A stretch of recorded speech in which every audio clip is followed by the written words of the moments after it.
Halo, salam, saya Aiman Wicaksono. Saya mengajak kepada siapapun untuk mengikuti berita yang menarik, independen, dan terpercaya di YouTube Kompas TV.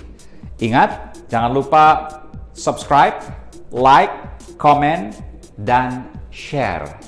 Jangan lupa juga untuk mengaktifkan lonceng sehingga ketika ada informasi terbaru, Anda langsung akan diberitahu. Saya Aiman Wicaksono. Salam.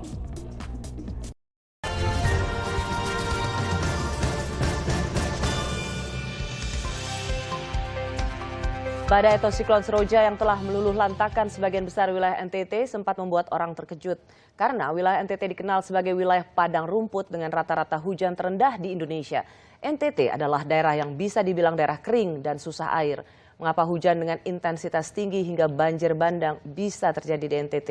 Apa yang bisa diantisipasi dan pelajaran apa yang bisa diambil dari fenomena alam ini? Sudah bersama saya peneliti klimatologi pada Pusat Sains dan Teknologi Atmosfer dari Lembaga Penerbangan dan Antariksa Nasional 8, Ibu Erma Yuli Hastini. Bu Erma, selamat malam. Selamat malam, Mbak. Bu Erma, tadi sudah kita baca bersama bahwa badai atau siklon tropis ini bukan sesuatu yang baru. Di Indonesia misalnya dari tahun 83, namanya itu nama-nama bunga. Ada Esther, ada Kay, ada Cempaka, ada Dahlia. Tetapi mengapa khusus untuk Seroja ini bisa dibilang selama 38 tahun terparah untuk NTT? Ya, artinya begini, kalau kita bicara dampak memang ini terparah. Tapi berdasarkan catatan kami, jadi kami juga melakukan riset terhadap bibit ya, bibit siklon tropis yang tumbuh di perairan Banda, itu dari dekadal ke dekadal, kalau kita bicara 10 tahunan ya Mbak ya, itu mengalami peningkatan. Jadi era 80-an cuma ada satu siklon. Kemudian bibitnya ya, bibit siklon terbentuk di situ. Kemudian di era 90 ada 2, kemudian meningkat jadi 3 dan sekarang 6. Di 10 tahun terakhir ini, satu dekade terakhir ini sudah ada 6 bibit yang tumbuh di situ. Bibit ya? Mungkin ya bibit siklon tumbuh di situ. Nah, kalau dari segi bibit berarti kan sudah ada kejadian yang semakin sering ya terjadi di situ. Nah, kalau kita bicara dampak itu beda lagi. Kalau dampak karena tracking atau arah dari siklonnya kemana? Kalau dia berada di atas daratan ya, tumbuhnya kan di perairan pasti kan. Nah, siklon tropis itu pasti di atas laut. Nah, kalau dia tumbuhnya dari perairan kemudian bergerak gitu ya, mendekat ke darat, itu yang terjadi sekarang kan. Gitu. Maka seperti akan gampangnya kita membayangkan tsunami ya. Pasti. Itu. Jadi bencana ini spesifik siklon tropis itu. Jadi ada beberapa sekaligus ya, maksudnya yang menimbulkan misalnya banjirnya ada. Angin kencang ada. Kemudian apalagi ya? Ya ada banjir yang sifatnya arusnya deras sekali, bandang itu juga bisa gitu. Jadi ada beberapa yang terjadi gitu. Di samping juga awannya ya, awannya mungkin menggelegar, petir dan sebagainya. Jadi dia mengakumulasi beberapa kategori bencana hidrometeorologi. Biasanya kan cuma banjir saja, angin kencang saja. Ini sudah terakumulasi gitu. Jadi, nah ini ada tiga faktor gitu bahkan. Gitu, tapi pertanyaannya, gitu. Bu, ini yang membuat parah itu Mbak. Ya Bu Erma, tapi kan ada koreksi saya kalau saya salah, ada teori Coriolis kalau tidak salah yang mengatakan mengapa ini jadi anomali? Karena biasanya ini kita terkena ekornya saja, karena dia tidak melintasi wilayah atau perairan yang di daerah ekuator. Tapi kali ini ia betul-betul ada di perairan atau kawasan yang dilintasi ekuator. Ya, bukan dilintasi ya, artinya dia ada di 5-10 lintang selatan. Padahal siklon tropis itu seharusnya 15 lintang selatan ke selatan lagi. Tapi sekarang sudah semakin mendekat ke wilayah ekuator kan, 5-10. Dalam artinya kan yang selama ini 10 kali. Betul Bu Erma, artinya kan selama ini kalau kita hanya ke dampak ekornya saja selama 38 tahun, sekarang justru di perairan kita itu menjadi bisa dibilang episentrumnya. Tumbuh bibitnya dari justru di dalam perairan wilayah Indonesia. Ini yang anomalinya itu di situ Mbak. Karena biasanya tumbuhnya di Samudra Hindia begitu loh. Lili gitu ya, cempaka itu dari Samudra Hindia. Itu sih memang sudah kejadian umumnya seperti itu atau dari Samudra Pasifik. Nah, ini kan perairan dalam. Jadi tumbuh di perairan Banda. Ini yang sesuatu yang kami temukan, ini kejadian bukan cuma sekali gitu. Dalam waktu 40 tahun itu sudah ada 10 kali gitu ya. Dan dalam 10 tahun terakhir sudah 10 terdeteksi bibit tumbuh di situ.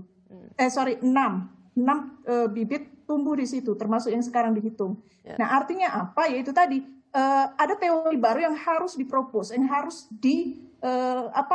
dijadikan argumentasi. Ya, ada teori baru yang teori baru. Yang harus jadi temuan. Adalah ya kalau dari kami ya tim riset kami ada penunjukan bahwa fenomena ini berkaitan erat dengan double ITCZ. ITCZ itu maksudnya daerah konvergensi yang kayak garis lurus gitu ya. Harusnya itu satu. Nah sekarang double.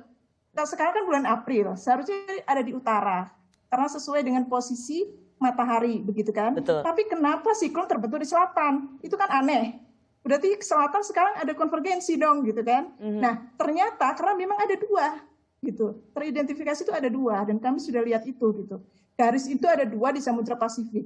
Nah garis dua yang panjang itu dari Samudra Pasifik masuk ke wilayah Indonesia, dia menjadi satu dan pecah. Pecahnya itu persis lokasinya di perairan Banda dan itu menjadi dua siklon tropis yang saling yang satu ke utara menjadi Yolanda yang ke Filipina, satu lagi ternyata menjelma menjadi siklon tropis yang kita namakan Seroja ini. Jadi tumbuh dua-duanya dari perairan Banda karena ada pemecahan garis yang sepanjang ekuator yang harusnya dia bergeser-geser itu. Betul. Dan hanya satu itu tadi karena ada dua ya berarti selatan itu sekarang tidak ada tekanan rendah gitu loh. Jadi dari fenomena alam ini Anda ingin mengatakan harus ada teori baru yang harus bisa dijelaskan dan ini akan terjadi bisa lebih sering juga di Indonesia. Pertanyaan saya adalah kan BMKG mengatakan bahwa tekanan siklon ini makin kuat tapi dia menjauh. Nah, ini kabar baik atau kabar yang masih terus harus menjadi kecemasan kita semua? Ya, kalau sekarang ini sudah sangat jauh. Tetapi ada tiga kecil-kecil lemah gitu ya. Maksudnya kalau dibandingkan dengan Seroja yang ke bibit kemarinnya tanggal 4 memang dia lebih tinggi karena dia ada 60 km per jam Serojanya ini. Tapi di sebelahnya Seroja ada dua. Ini yang kita namakan kemarin dengan barisan siklon begitu ya, barisan siklon. Ini dipicunya dari tekanan rendah tadi itu double ITCZ-nya tadi. Nah, maksud saya ini alhamdulillah sudah sangat jauh Mbak, sudah lebih ke selatan dari 15 lintang selatan. Jadi dia sudah dekat ke Australia. Ini alhamdulillah sudah ada pelemahan. Tetapi warning kami, mesti bukan warning ya, artinya kewaspadaan. Mitigasinya adalah? Ya betul, itu karena April masih ada potensi. Selama double tadi itu, fenomena double ITCZ masih ada, masih terukur, masih terpantau, kita patut waspada. Karena saat ini suhu permukaan laut menghangat seluruhnya. Dan inilah yang terjadi perbedaan tekanan suhu udara di atas permukaan laut. Artinya, dan lesson learned Bu, karena Ibu tadi bilang ini kita tidak lagi bisa menggunakan teori Coriolis, perlintasan di daerah ekuator. Artinya bahwa yang perairan kita tadinya tidak sebagai epicentrum terbentuknya bibit itu, kini kita harus bersiap bahwa perairan di Indonesia bisa membentuk bibit dan menjadi epicentrum siklon tropis. Betul.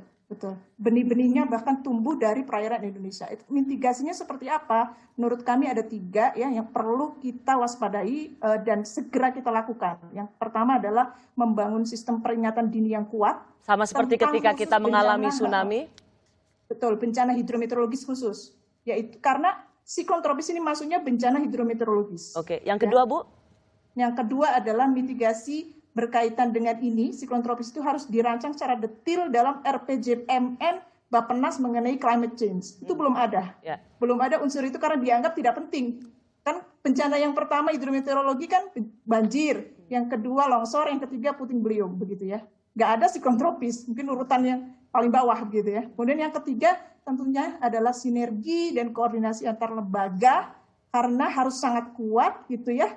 Koordinasi ini dilakukan memastikan informasi itu dari hulu ke hilir itu sampai sehingga pemerintah daerah bergerak secara cepat melakukan implementasi dari kebijakan early warning. Betul bahwa ada BMKG yang memberikan warning atau peringatan dini, tapi apa yang harus kita lakukan ketika peringatan dini itu terjadi? Betul, baik. Sehingga sampai ke masyarakat begitu Mbak. Baik, terima kasih peneliti Sains Atmosfer 8 Ibu Erma Yuli Hastin. Selamat malam Bu Erma. Selamat malam, makasih. Setiap bencana yang terjadi menimbulkan duka dan air mata. Tapi bencana juga mengajarkan kita untuk bertahan, tidak menyerah, dan yang paling penting adalah belajar bersama alam. Belajar untuk dapat mengantisipasi, meminimalkan korban jiwa. Belajar untuk mencari manfaat dari fenomena alam. Selamat jalan untuk mereka yang berpulang, peluk untuk mereka yang kehilangan orang-orang yang dicintai. Bersama mereka, kita menunduk dan berdoa. Terima kasih sudah menyaksikan Rosi. Sesaat lagi, Kompas Malam akan bersama Anda. Kompas TV, independen, terpercaya.